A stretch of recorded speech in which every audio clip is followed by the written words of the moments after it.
Alright, folks, welcome back. Another year, another Game Awards. It's time for us to talk about the games we played this year and why we like them.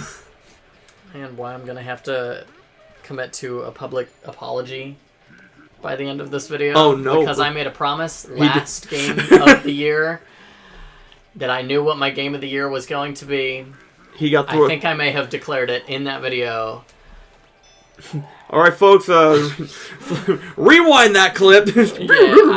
So, folks, I believe I said that Paper Mario was going to be my game of the year, and I lied. So I will be dying after this video, but I swear to you, I know what my game of the year next year is going to be. You don't know that. I played the Monster Hunter Wilds demo. Oh, yeah? And the opening music almost made me cry. Okay, so we're... I opened the game and it hit me so hard. Damn. Dude, don't even call this like game of the year. Just call this just as a thumbnail of Chris with like a YouTuber crying thing. Like, I'm so sorry. I'd like to apologize. For me, a Monster Hunter game being released is like a religious experience at this point. So unlike Paper Mario, I don't think there's any... I cannot imagine a game that could exist that would be Monster Hunter Wilds. And if there is, execute me on live stream. We'll tell you the date and time. Do it right now. Games for me. It was. And Chris me had specifically. Chris had a great time. Me specifically. I had the best year of games in my entire life. And, well... Here we are. It's all downhill from here. It's all downhill from here. I have nothing to be excited for. No, buddy, no. I mean, if you can name a game I'm excited for in 2026. The Monster Hunter Stories 3. You got me. All right. Coming out of March. There we go. All right. I do think next year I'm going to focus on like playing old games like Fast Fighters, like Spider-Man 2 and all that. Just like to play catch up. Like, please play just one modern game for the video, please. I'm begging you as your friend. But this year I did focus on exclusively like games within this year. Mm-hmm. All right, so for those of you that are just tuning in for the first time, here's how we do it. We each have up to 5 nominees. We're going to talk about each of them, give our reasons as to why we like them. Then once we've all given our nominees, we'll all give our Game of the Year award pick. And for those of you that have tuned in, thanks for coming back. For those of us who on the show literally forgot how we do this, thank you for the reminder. You're welcome.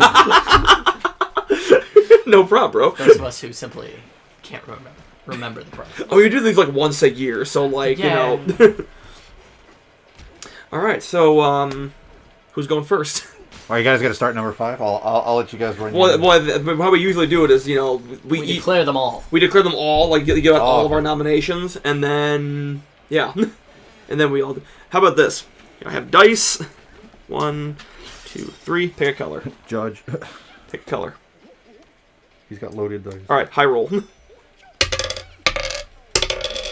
All right, Mike. This is very emblematic. This is bullshit. Me continuing to be a statistical nightmare. I don't. All right, I guess I'm going first.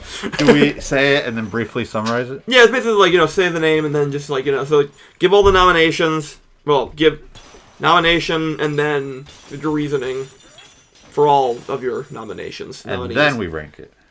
Not so much a rank. You can rank it if you want to, but I was just gonna do like. Oh.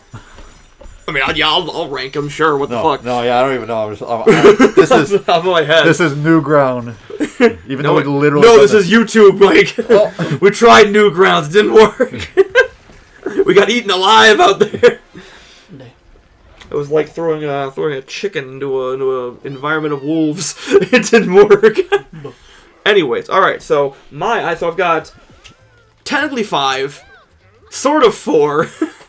There was one that I had initially decided to put on here. I'm gonna name that one first. That is being demoted to an honorable mention because I was excited for it. I was really interested in the game coming out, and then I played it, and it was not what I wanted it to be. It was Little Nightmares 3. Oh. That was the one I just completely forgot about, and then remembered like 10 minutes before we started. Tragic. And there's a reason you forgot about it. Oh yeah. Mm-hmm. So Little Nightmares. I don't know if you guys have played them or watched Joey and I play it. Yeah. They're goofy. They're a little goofy, but they're very atmospheric. Mm-hmm. They have a theme to them. They have it's the the horrifying reality versus like your perspective as a child. Yeah. There's like there's a story, there's an overarching story going there. Well, number 3, none of that. But you have none of your original of the the characters you've known show up. You have these 2 random people, these two guys. I don't even know their names. It was called like what was it like, Alone and Low or something. We called them Crack Clown and Bird Ninja. Huh. And yeah, no, the game was very linear, very. So okay. They force these 2 protagonists on you. You pick one of them. You can't swap between the 2. Oh. And the game clearly wants to be a you want to play it in multiplayer because you have two people, you have 2 characters. It's supposed to be something like what's that one called? That one game of the year, the doll one where you play as 2. It Takes Two. Yes, thank you. It's supposed to be like it wants to be like It Takes Two. Only problem is there's no couch multiplayer option. You have to do online multiplayer. Really? Yeah. Unless you can play it single player. Only thing is that kind of ruins the experience because the computer is smarter than you are. So it just solves things. It just does the things by itself, and you're like, oh, I guess I go here. Or sometimes it's dumber than you, and it's just like, I don't know where the fuck to go. It takes one, and it's not me. It's seriously, oh my god. And yeah, the game is just too fucking dark half the time. I lost the flashlight in a room, and also they don't. Okay, Joe and I were talking. Joey and I went on this extensively. It would be nice if there was a way that it highlighted what you were walking to, what is interactable when you walk near it. Because there were so many times where we're like, "What the fuck do we do? Where do I go? I don't know what's happening." Yeah, that and it's like the story was all like each Little Nightmares game beforehand. Kind of, it had a theme. The first one, you were on a boat, so first you went through, like, the hull of the ship, and you were fighting the janitor. Then you go through the galley, and you're fighting the cooks. Then you go through the, the upstairs part, and you're fighting the guests. And then the final part, you're fighting the captain. Or the lead, she's not really, I don't even know how to describe her, but she's like the leader of the place. Then Little Nightmares 2, you got, you're getting deeper and deeper into this city. So you start in the woods, and you're fighting a hunter. Then you find a school, and you're fighting a teacher, etc., etc. This one, there's no fucking theme.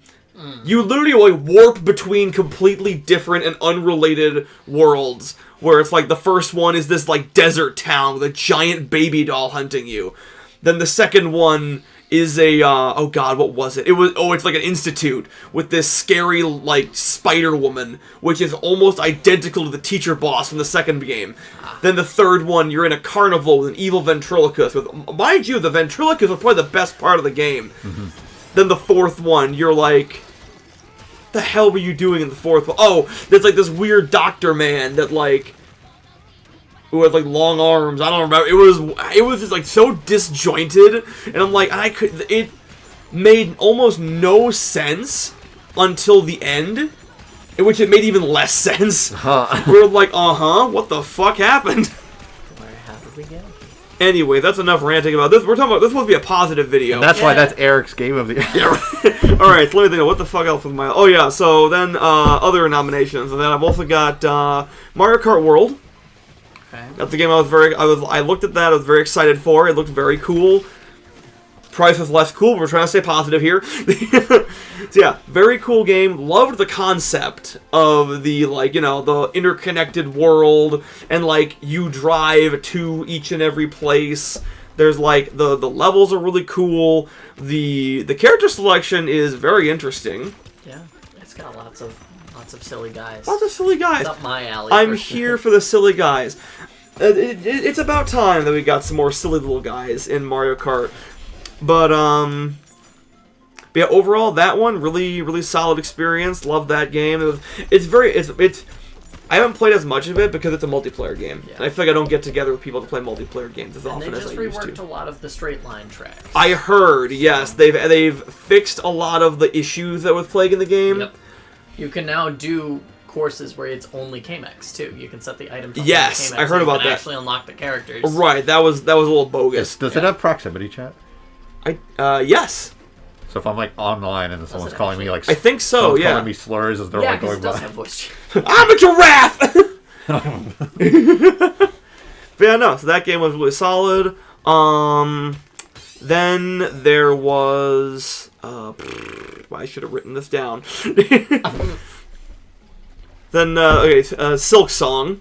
Mm-hmm. Silk Song is on the list. I'll be honest, that was the one that I was trying to push out of the list. Yeah, because you didn't beat that game. I have not beaten that game yet. I can... Okay. Silk Song is the most mixed bag game I've ever had in my life. Where I'm like, okay, I want to like this game so much. I love Hollow Knight. Objectively, it's a very well-made game. But the Monkey's Paw Girls. It's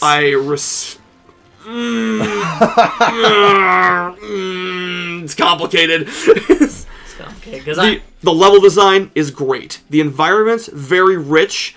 The enemies are very interesting. The bosses are so cool. The music is beautiful. The artwork is great. But it's all thrown out the fucking window by the difficulty curve and the goddamn economy. The economy in Silk Song is in shambles, and it's like every enemy takes off so much health, and some of it feels so fucking unfair that I'm just like, okay, on paper, I can see it has the same level of polish and the same level of, like, relatively fair enemy design that Hollow Knight had. Yeah. But the fact that the enemies just eat through your health bar so quickly, and the fact that real money is so hard to get, and it's so easy to lose, means that game is just a miserable experience for me because it's so fucking stressful. I'm just like, for the love of God, I just want to get to a bench, and then you have to pay for the bench, and you don't have money. Because you lost it, Justin. Because you just lost it. Yeah, Farloom is rough. Oh my God. Yeah, so that one, huge mixed bag for me. Then Pokemon Legends ZA, very solid Pokemon game. I was surprised at how fun that game was. Easily made it into my top 3. The action oriented gameplay, very solid, very fun. Really, I will admit, I did not much care for the way it changed the dynamics of some Pokemon. Yeah. I was disappointed about like how Aegislash sucked, but Frostlass, not as great. What's wrong with Frostlass? I think you just thought Frostlass was a better Pokemon than it was. I respectfully disagree. I have to be so honest. Its stats are... Frostlass? It just dies in one hit. Okay, that always is has died in It's one like hit. Yes, but like, okay, usually it's fast enough to be able to like... It's not. Oh, yeah. Well, actually, yeah, not. no. The one thing I was going for it, though, is like minor special attack, but speed. That's what put it. I will admit, it has no defenses. Maybe it didn't translate well. Frostlass is quick. That's its whole shtick in like competitive. Yeah, it's a suicide lead. Yeah, you like throw on spikes and such, and like, did it also get stealth? No, what?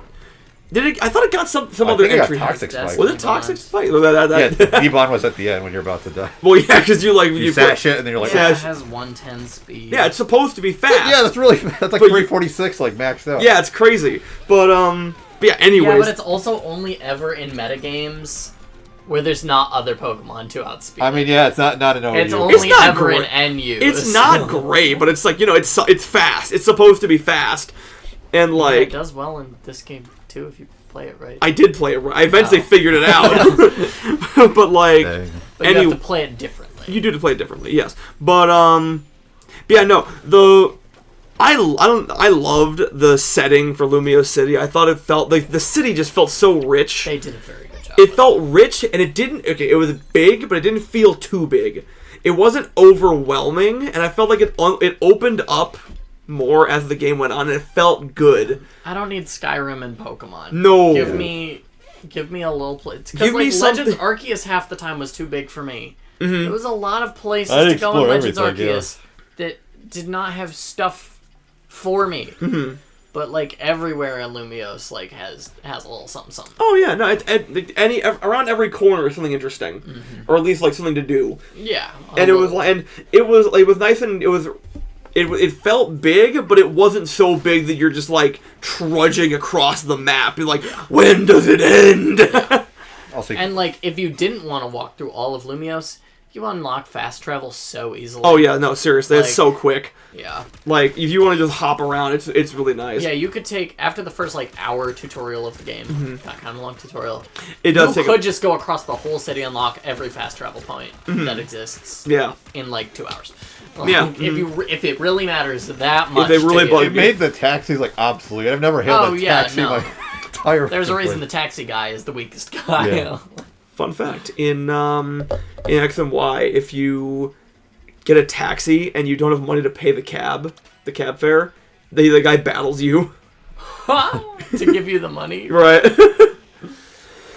That's funny, actually. Right. I didn't know that was a thing. It's such like an odd little thing, because how often do you like take the cab? How often do you run out of money? That too. Yeah, like, the fare in that is so small. How Exactly, right? It's like, how would you find that out? And X and Y is a pretty generous game, too. Like, there's a lot of trainers to give you a lot of cash in that game. But yes, that's Legends ZA. Great game, a lot of fun. Story was surprisingly good. Yes, story is the best it's been in years. Loved the characters. Very fun characters.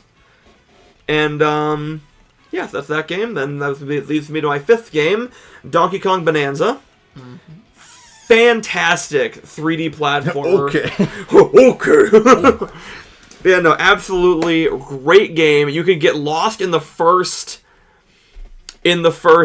tutorial level. Not because you're stuck, but because it's just so satisfying to punch dirt. It's just so fun to just kind of like just go swinging through stuff. Then just the actual game is just overall it's fun to play. Donkey Kong feels great to control. He has great weight to him, great momentum. Pauline, he might have a little too much momentum for you, buddy. Why do you say that?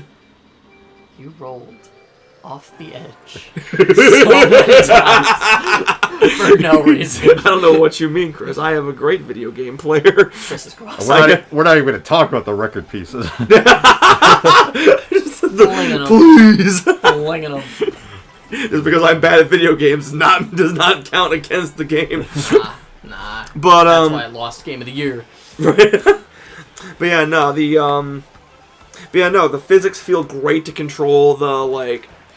And the characters are so much fun. Full voice acting, and I'm surprised by that. Yeah. Pauline was adorable. That final boss was so full. Oh my god, the final boss was amazing. The music kicked so much ass. Souls Ava. It was so great. And just like the overall presentation was so nice, and yeah, just an overall really fun game. Love that game. Alright, so that was me. Who wants to go next? Well, Mike rolled the next highest. Mike rolled next highest. Alright. I guess. 'Cause I rolled a 1. Alright, I'm just going to clear everything, just talk about the games we already probably all universally played. Clear the air for a moment. So while it's right in front of me, Silk Song. So here's my thing. Like I said, I think before I even do anything about ranking, this wouldn't be my pick, but I think objectively, if it got Game of the Year, I'm like, I understand. Mm-hmm. I actually think the colors of the environment and the music, I actually noticed it more than Hollow Knight originally. It's definitely more vibrant. Yeah, their beautiful. art has improved in Silk Song. The animated cutscene where the Weaver, just the seamstress, is just like, here, take this clothes. That's cool. I do really wish they had a pussy mode because I will say I'm not the strongest. That is not what gamer. I thought you meant for a second. No. He wanted a voluptuous hornet mod. He wanted to see the hornacy. No, I wanted like my binky and diapers because He wanted enemies deal half a mass. I don't know who said like, oh, we need like more difficulty in Hollow Knight because that sure as shit wasn't me. Yeah, no. Hollow Knight's already notoriously a very difficult game. Well, I'll admit, it was fun. When I literally saw your playthrough of it, I was able to get to the fourth chorus, and then I was like, that's where they are. Oh, right? So you did play more. Yeah, I did. Immediately after, I was like, I felt like that gif where it was just like, I think it was Drake and someone else on the computer, and he's just like, that's how I fucking felt. Remind me to show you later. But Please do. I'm not familiar. Yeah, it is beautiful, but a beautiful game. Man, shit, that game is hard. Like, yeah, no, that game is brutal. It does it. When I went to Hunter's March, I almost was about to drop it, but now that I know you can go back to it, it does give me incentive. Like, I want to fight through stuff so I can go back to it, because I'm like, Mom didn't raise no bitch. So right. But yeah, I think I'm gonna keep giving Silksong a try. I really doubt I'm gonna beat it like quickly, but it's gonna happen. So, my props to Silksong, Team Cherry. Looks like I might have to go and actually finish the goddamn game before I do. No, that's not happening. Before I was trying to do it before the our playthrough, but now I'm just doing it in tandem. There's no way. It's basically a free walk. Right. Stonks. Yeah, I won't be going out and getting all the like extra stuff, but you can explore the areas more thoroughly. Does this have DLC? It's gonna get some in Really? 2026. It is, They yeah. announced that yesterday. Yeah. Literally yesterday. Sea of Sorrow. Team Cherry's too And good it'll to be us. free.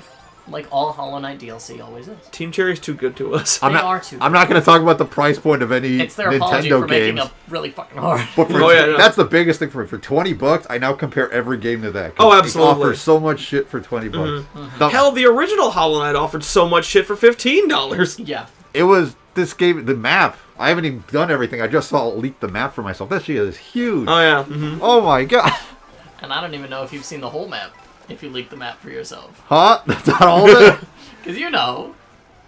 It looked like a CTA subway map. Once you get It's to like so much shit. Act 2, Oh god, yeah. No, it gets bigger. it gets bad. I don't know if you've actually seen the full map. I'm gonna have to see that. Right. But maybe you have. Maybe he has, folks. Maybe. You're making me a little nervous now. Very You'll intimidating. see it soon enough.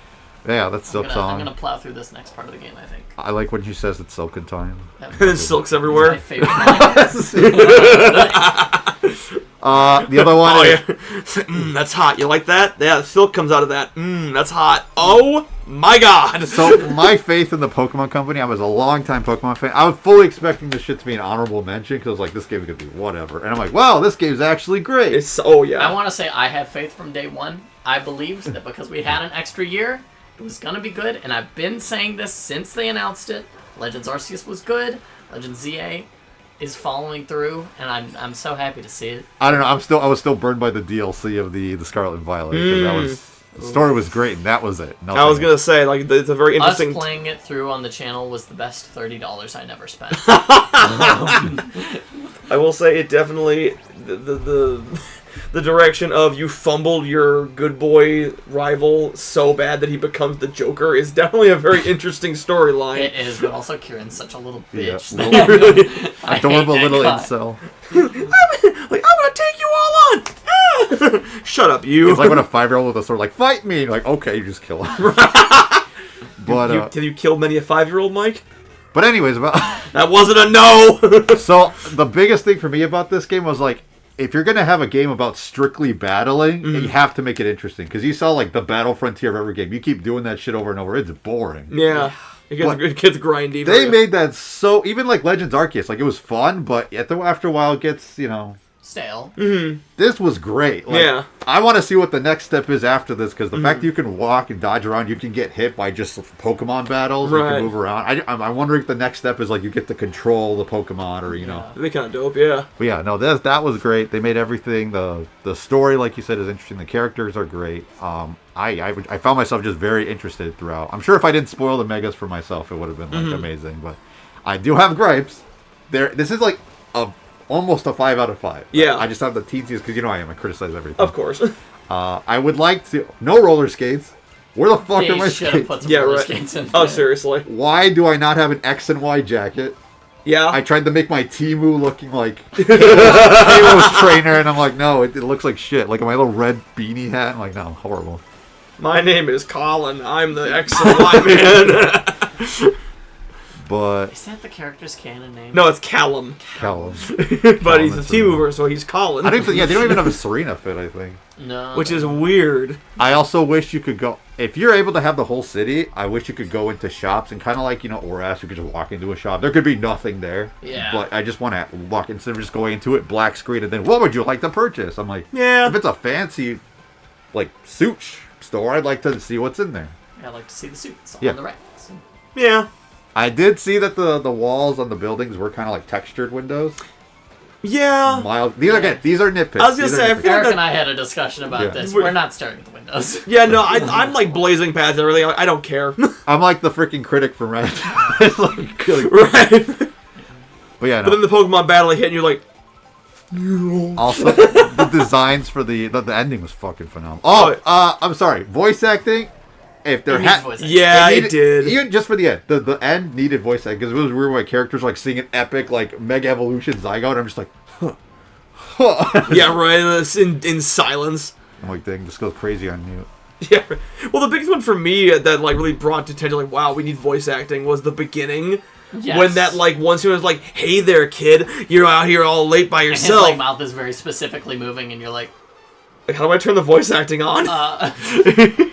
Like they animated it to actually, like, sync up. No, and, like, they did a good job with animations in this game, which is crazy. Yeah. They historically have not been doing that. But, right. Like, Sword and Shield. And you said Bonanza. There wasn't even a ton of voice acting. And like, well, okay, there was a ton of voice acting. There wasn't a ton of voice acting in English. But my biggest gripe, Pokemon keeps doing this shit, is cutscenes. Where Zygarde attacks you and the screen goes back like, whoa! And then you're like up there, I'm like, stop it! Oh yeah, no, it's so dumb. If you have the full budget, I want to see him like, it could even just like, he blinks like, whoa, and then you see him carrying you off.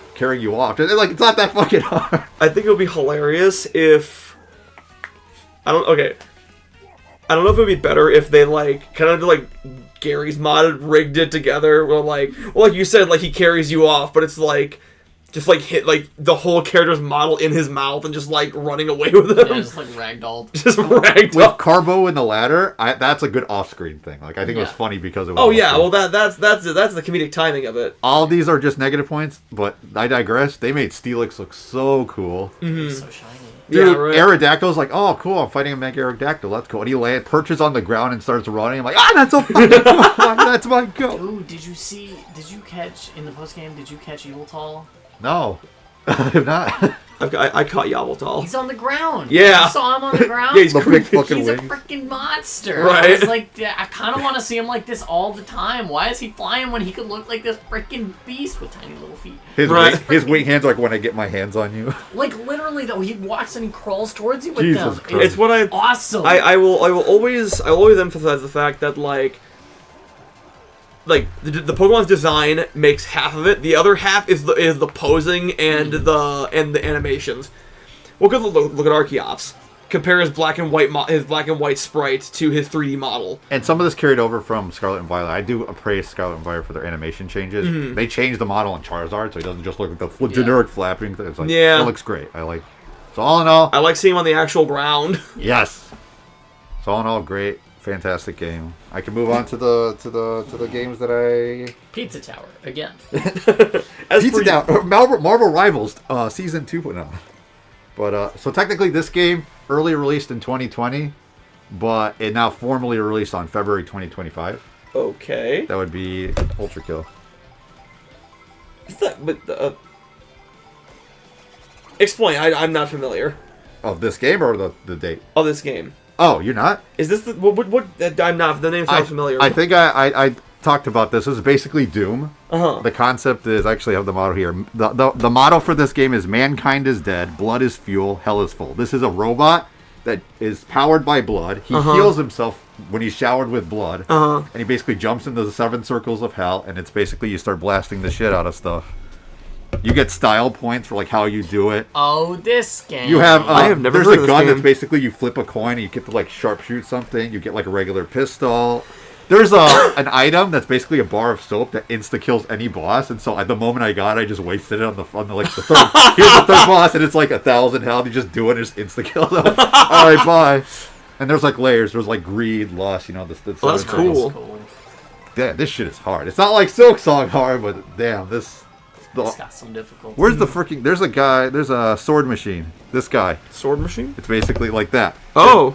The only way I beat him was he clipped into the door and started doing this. But I'm like, I got you now, you little thing. But he still chucked his sword at me and I died anyway.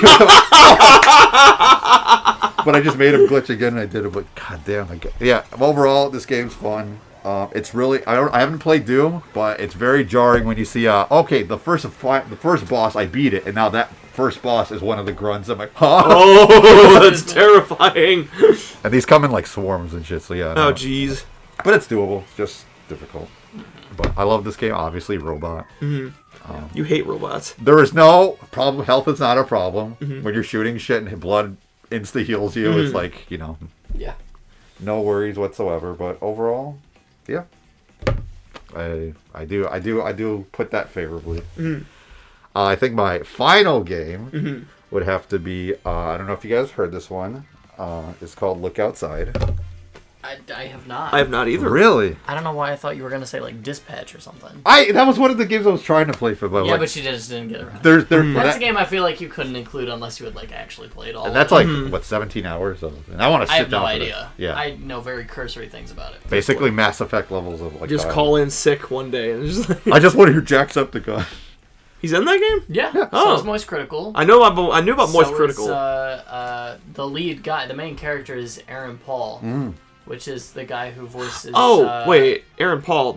No. Breaking Bad. The Jesse. Yeah, that's Jesse. Yeah, Jesse. Yeah. That's Jesse. We have to cook. Jesse is the main character. Jesse, we have to save the world. Just like, I just want to smoke crack, man. But Hey, yo, Mr. White.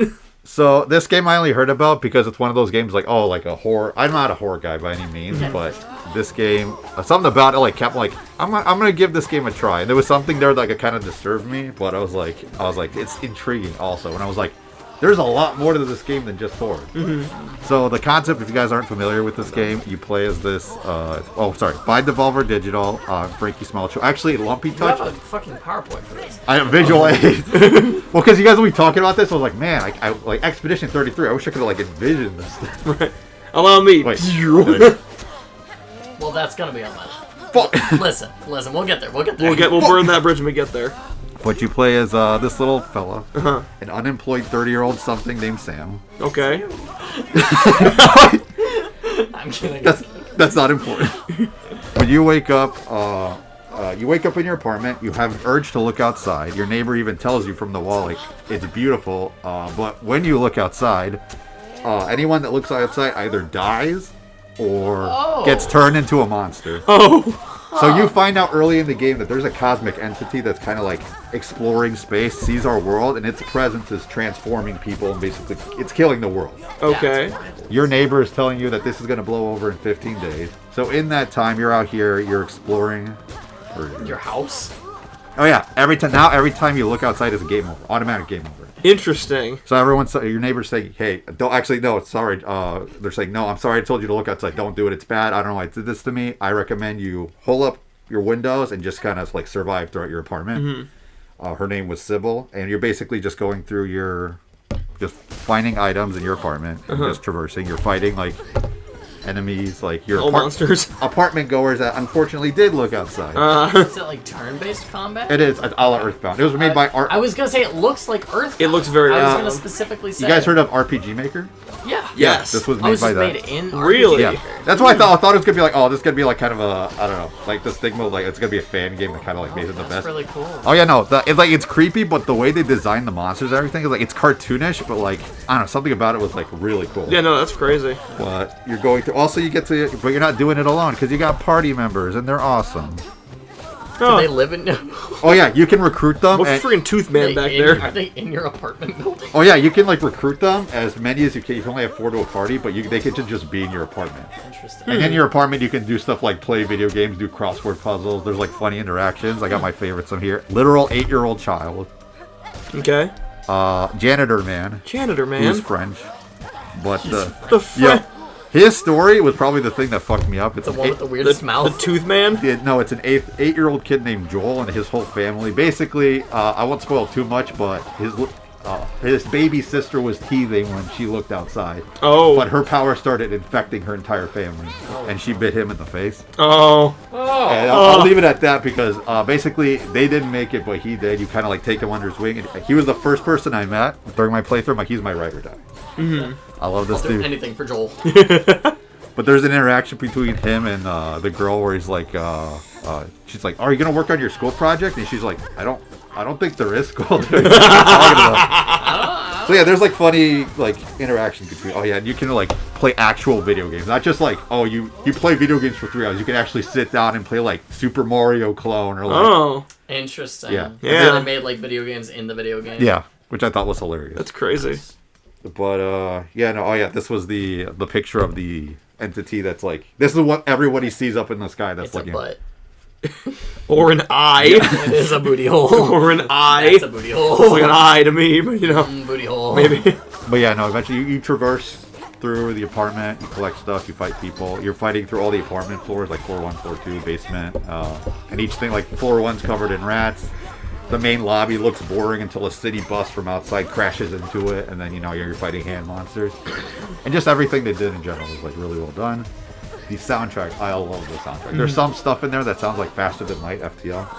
I like FTL. Not familiar. I've beaten it a grand total of twice, and many times I've played it. It's a beautiful soundtrack. Fuck. But, yeah, overall, and the probably mild spoil there, but the one thing you do get to do is you meet astronomers who are trying to commune with the person outside, and they give you a robe, and at the very end of the game, one of the 14 endings to this game is being able to go outside and attempt to communicate with things, and you get to see what it is like outside, and it's actually really cool.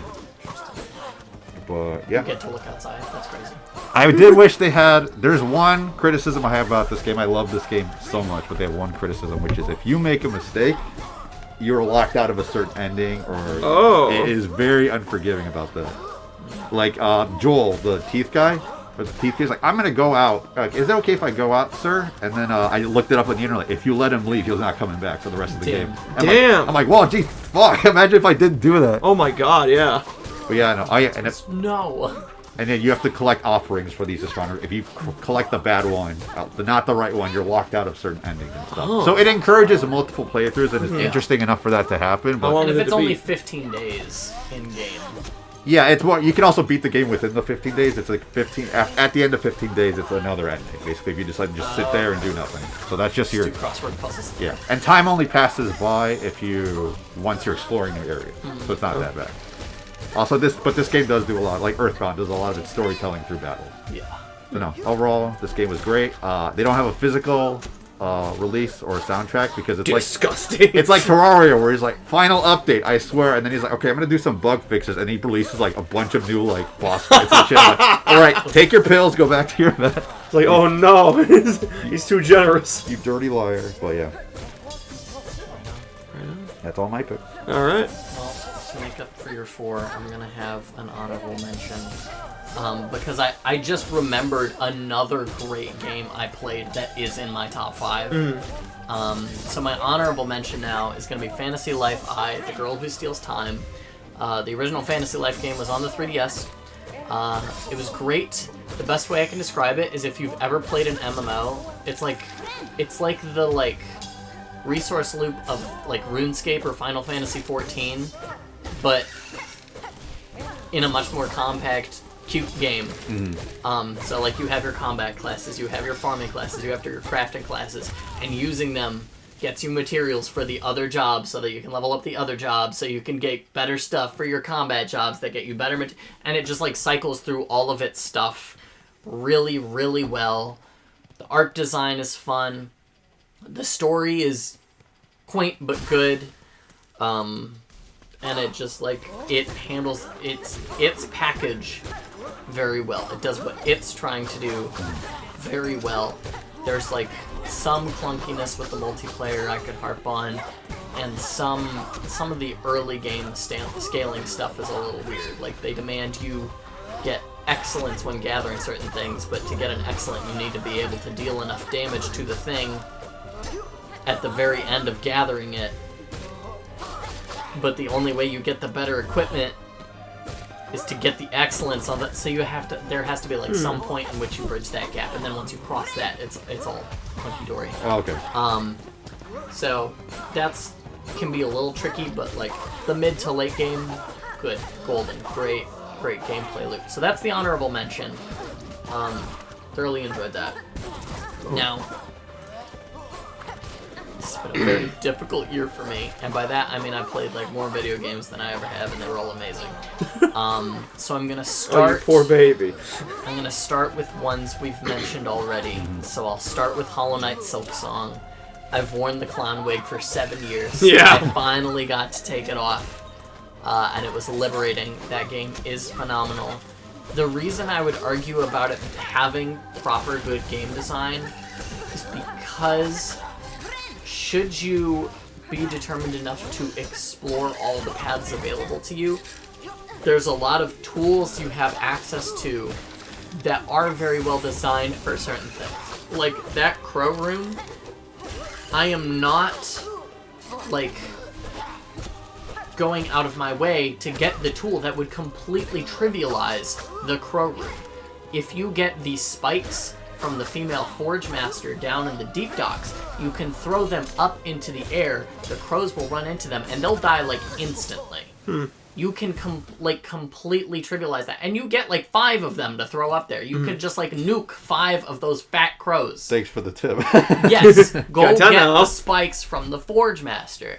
Or from the little guy in the like Pilgrim's Rest, you can get the 4 spikes tool, which any enemies that run across the ground will run across those and take a bunch of damage. Like there are tools for every kind of enemy in this game.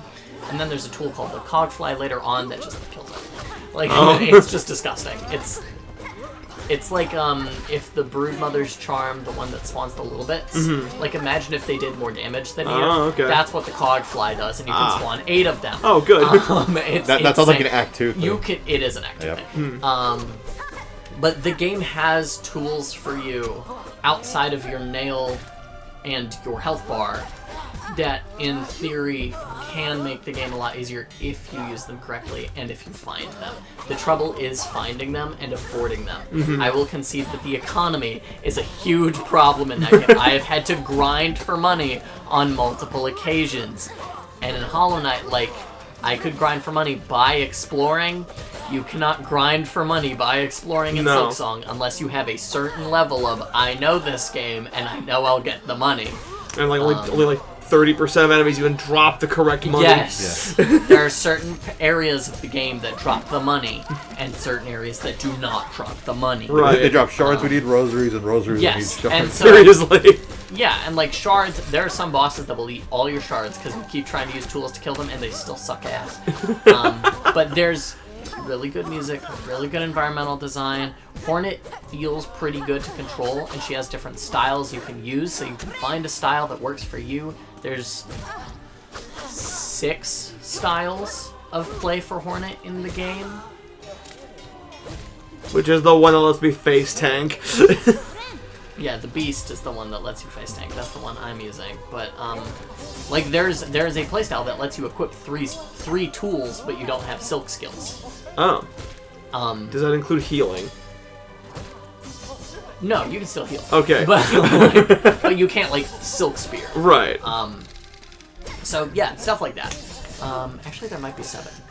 There's 7. I'm gonna say there's 7. Okay. Anyway, the story is phenomenal. It's like even more fleshed out than OG Hollow Knight is. And this is just base game. Like, we judge Hollow Knight now based on like DLC and stuff that got added through the year after.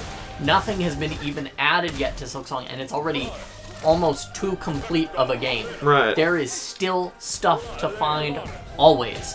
I hit like 40 hours and I had 92% completion, and that was with people telling me like a bunch of stuff that I missed because I'm bad at exploring. I'm just objectively bad at it. But even I still really enjoyed Silksong.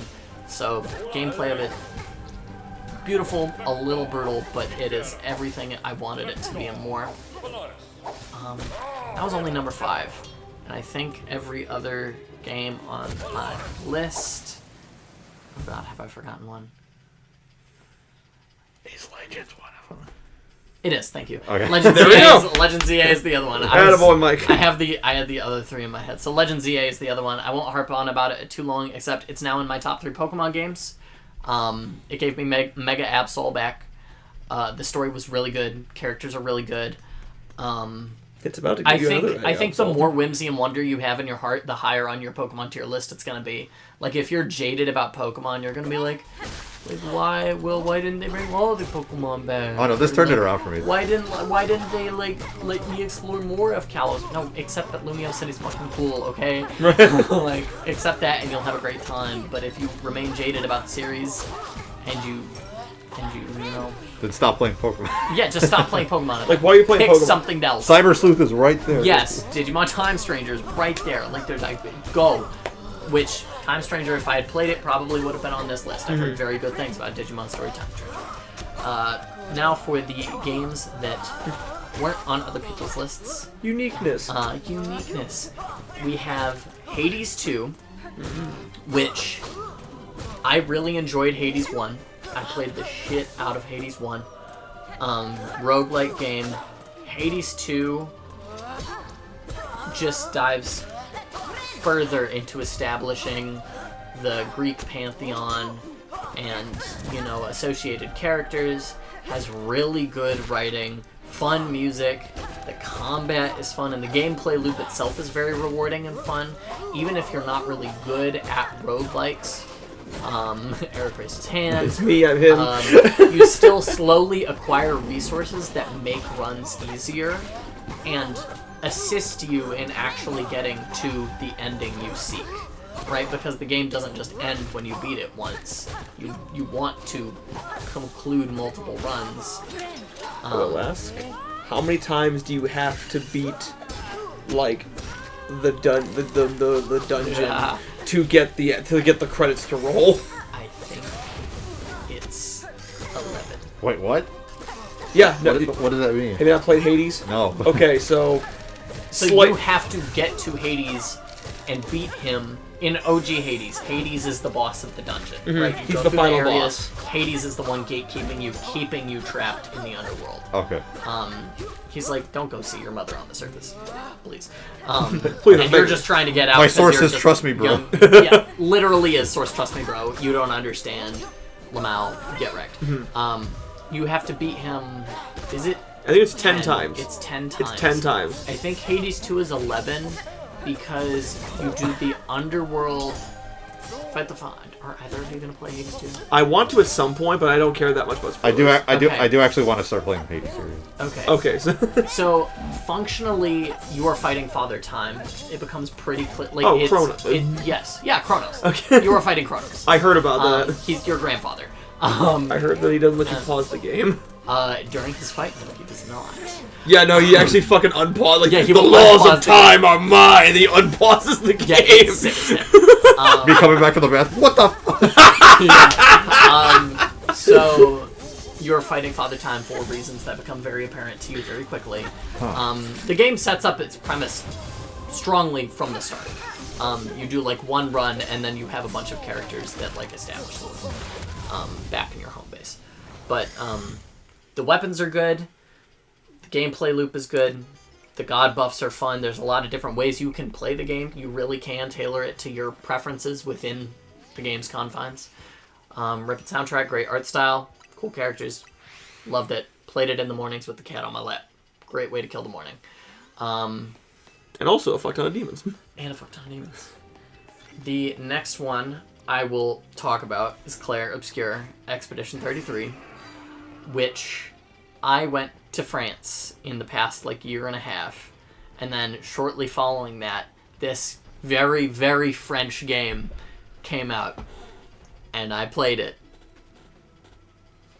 And there's a reason it won Game of the Year in a separate, much maybe bigger awards show. Nah, we're the biggest there is. In fact, 2 separate bigger award shows, because it also won the Golden Joystick Game of the Year.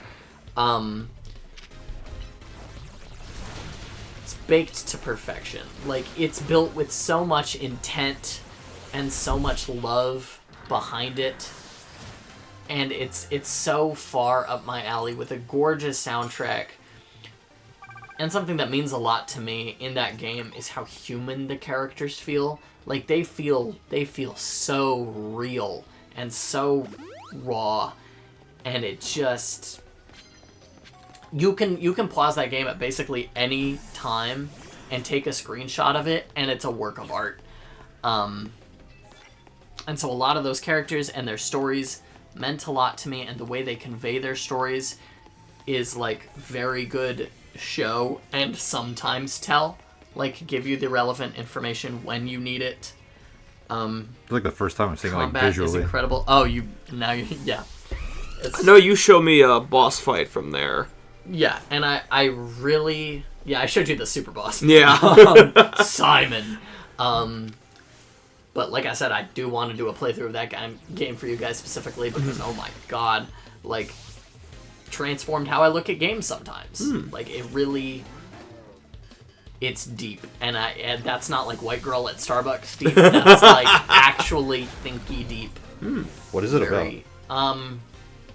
Basically, you're on Expedition 33, which is a quest to kill the Paintress. The story establishes that the Paintress, on the same day every year, writes a new number on an obelisk far in the distance from effectively defunct Paris. You're in defunct Paris. Post-apocalypse, the world exploded Paris. And every year, she writes a new number counting down by 1 on the obelisk. When she does that, everybody of that age or higher dies. They get evaporated into flowers. And so your quest is to kill her so she fucking stops doing that. But, you know, there's been 67 expeditions before you. Nobody has succeeded. And there's a lot that's unknown about the world. And so you start the game as Gustave, who is 32 years old, going to be 33 in the upcoming year. She has painted 33 on the obelisk. Go on, Gustave.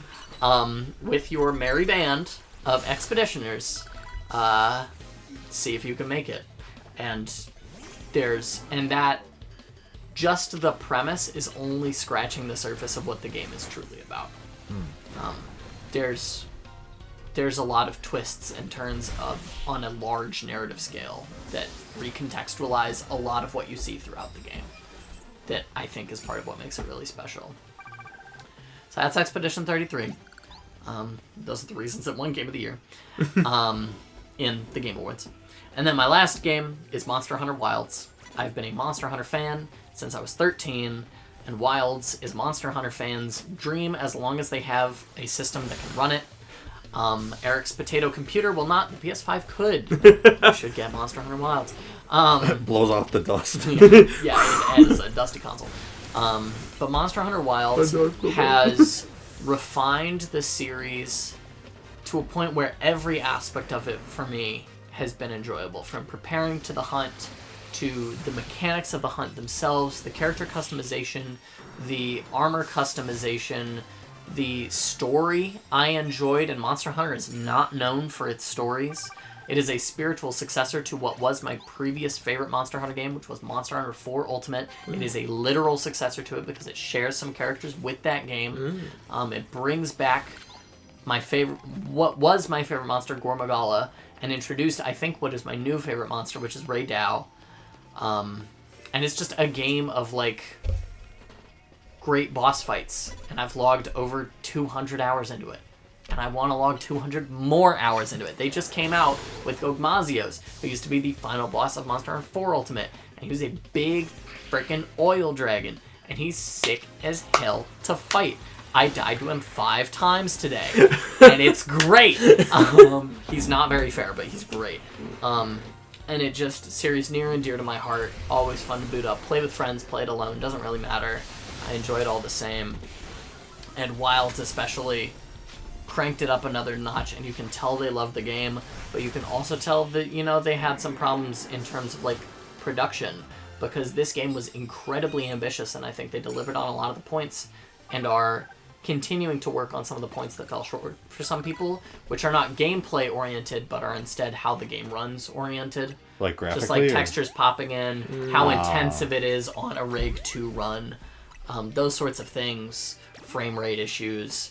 But, like, if you have a good enough system to run it, or you play on a console like PS5, runs great. And it's a gorgeous game. It's got some of the most detail you'll find in any game ever. And normally I'm not a graphics snob, but seeing these monsters in eye-catching detail, being able to count the scales on their body as you tussle with them is crazy.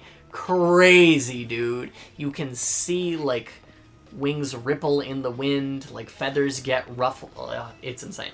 It feels so raw and real, and it's phenomenal all the way through. Very nice. And that's it. Alright, so folks, I think that was our last nominee. Yeah. We'll tally it up.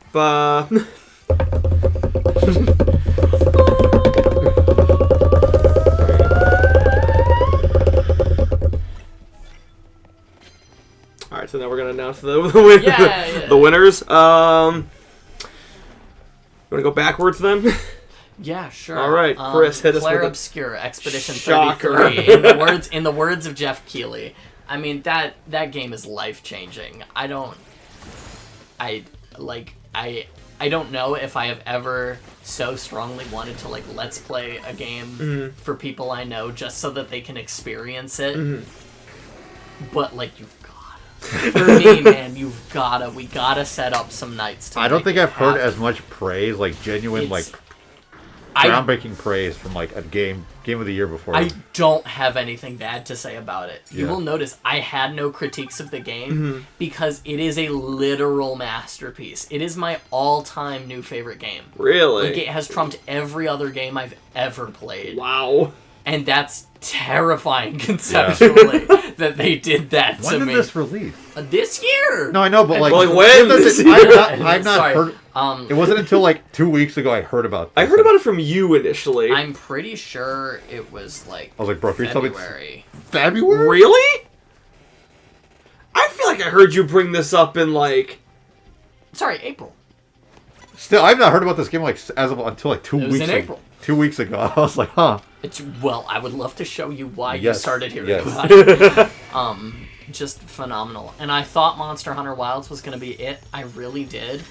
And performance issues aside, I would still give it to Expedition 33 just because of how strong of a narrative it had. Of all things, it told one of the most beautiful stories, I think. To me, the most beautiful story I've ever seen in a game, and one of the most beautiful stories I think I'll experience in my lifetime. Just in the gray of it all. It's very nuanced in its characters, in the way the story arcs, and the choices it makes, and the choices you have to make to succeed in the game. It's brilliant. I am amped to see it. I've been hearing like so much good stuff about it. Maybe we throw it on the show. Maybe. It is on PS5. You don't say. So is Stray. So is Stray. Yeah, it's over there. Yippee! Freaking cat. Anyway, all right. Working back. Mike? All right, so I think if I'd played nothing else, despite me having trouble with it, I would have said Silk Song, just because I think it deserved it. Yeah. And I am glad it got nominated. I was surprised that this game, the game I was... this didn't get nominated for anything. Like, they had a horror games award show, and this won. Nice. But so, what is your game of the year? Like, it is okay. I was gonna say I just noticed you're wearing the shirt. Didn't realize you were wearing the shirt, but now I understand. Midway through, Chris explained like, wait a minute. I know I spent that whole blurb yapping, but I think I underplayed how hyper. This whole year was basically this game. Really? Yeah, I have played this game twice, and I intend because they keep adding new shit, and I think this game. Oh, they keep updating. Yeah, it's like Terraria, where they're just like they had a thing called like Final Vision. It's getting the Stardew Valley treatment. Yeah, it's like Final Vision, and then and then 2 weeks later, like your bug fixes for Final Vision, and it's just more shit. And I was like, oh, okay, yeah, all right, yeah, totally. It's never gonna end. But no, just. It's like goddamn haunted chocolatier, you know? One of the things for me about this game was the fact that it made a good job. You know how you hear, like, main character fights, like, God himself, and it just, like, when you hear a concept like this, you're like, oh, that's just... They did a good job making this feel insignificant. Like, the visitor, the entity, you are not even touching him. They establish you can't even exist in his presence. They establish you are a person. You're a guy. Okay. He is not even the final boss. You are fighting someone else. That's how big of a scope this thing does. It's the theming with, like, eyes, the theming with, like, you know... buttholes. Yeah, exactly that. But yeah, it is an eye. Just Mike showed us it is an eye. I'm being silly. Just the astronomy with everything. Just, again, the way they did everything, the creativity. And it's not just, like, doom and gloom, because this is... I think it's, like, 60%, like, creepy horror, even like the soundtrack is. Yeah. The rest is JRPG. Like there's like when you're playing the video game, there's like the themes in there that I was playing is great. Remind me to show you guys later. There's my favorite character was the one they just put out recently, which there's in the basement. There's like a mushroom area. Mushroom man.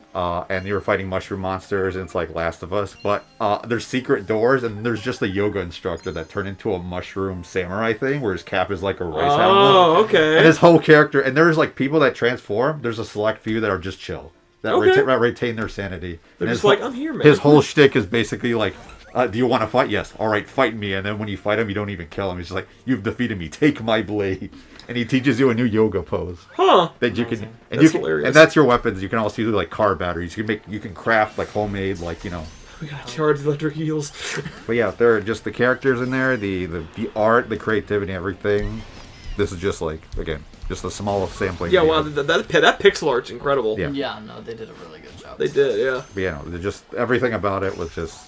I wouldn't say it's like my top 5 games of all time, but definitely top 10. He's almost as attractive as Peppino. I think Almost. I'm not I don't know if you saw my YouTube, like, you know, literally almost all the music was Look Outside tracks and I'm very surprised nobody's big is like playing this shit. Yeah, no, I've never even heard of this game until you brought it up. So I feel like it's gonna probably end up being like a cult classic or just, you know, maybe just a hidden gem. But I might check it out. Oh, yeah. How much is it? I think I paid like 20. All right. It's a Silk Song like. I might. Silk Song. I think that's a new genre. I think it might even be cheaper than that, actually. Ooh, okay. But yeah, no, it's fun. Designation for $20 games. Indeed. Is it the a Silk Song like? God, the new bar is set. That's not a fair comparison. Yeah. Right, I guess that just leaves me then, which I so badly wanted it to be Silk Song. Going into this year, I so badly was like, it's finally happening. Yeah. At the end, you were like, You took off the clown makeup too. I took it off. I took it off twice because Metroid Prime 4 also exists this year. and I kept it on because I was getting my ass kicked. Oh my god! Oh my god! So yes, story, art, music, all that stuff makes a game. But at the end of the day, I live by the words of our Lord and Savior Reggie Fils-Aimé. If it's not fun, why bother? I got to the point where I'm like, I'm not having fun, and I'm just getting mad and upset, and I'm just stopping. Yeah. So my actual game of the year is a game that I experienced unrequited joy throughout almost the entire thing. Wonder and whimsy. Donkey Kong Bonanza. That game was an absolute treat to play through. Everything, like the level design, the characters. The music was fun. The final boss was exquisite. Pauline was just like, I want to protect that smile. like it was literally like oh god, what was it was like Wreck-It Ralph, or like the weird comparison BioShock 2. But yeah, no, that game was just so much fun. The animal power-ups were hilarious. Yeah, definitely. It was some worked better than others.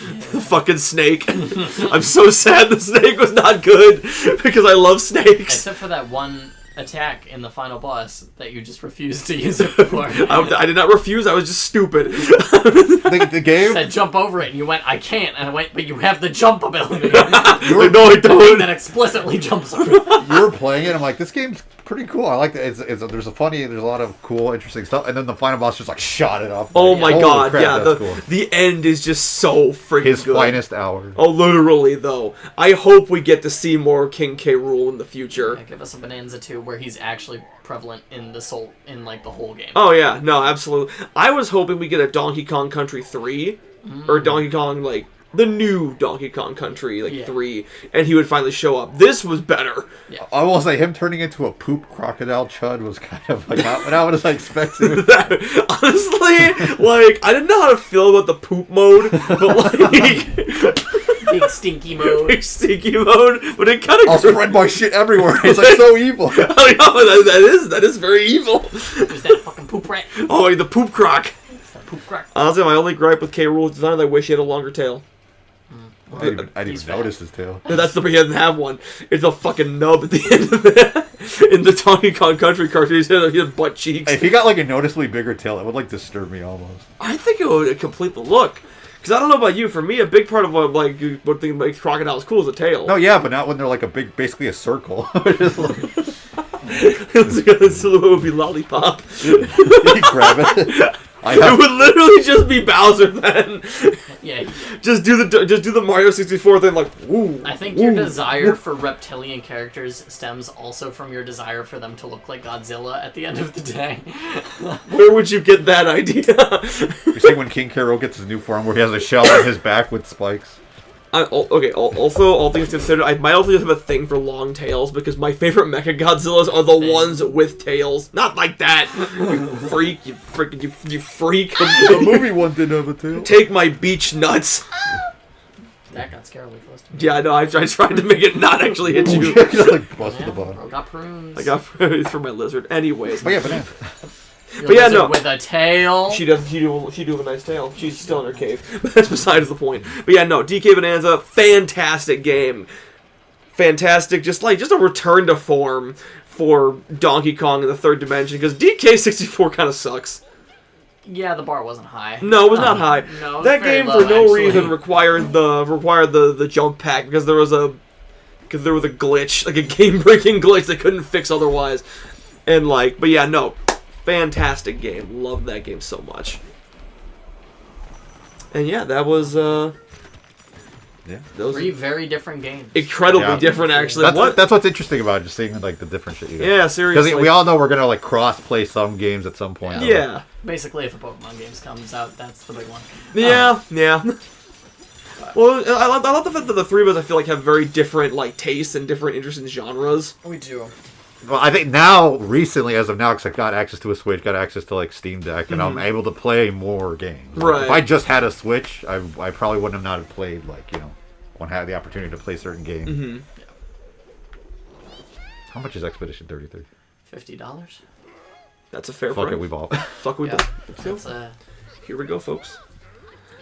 Alright, thank you all so much for watching. Remember to like, comment, and subscribe. We will catch you guys next time.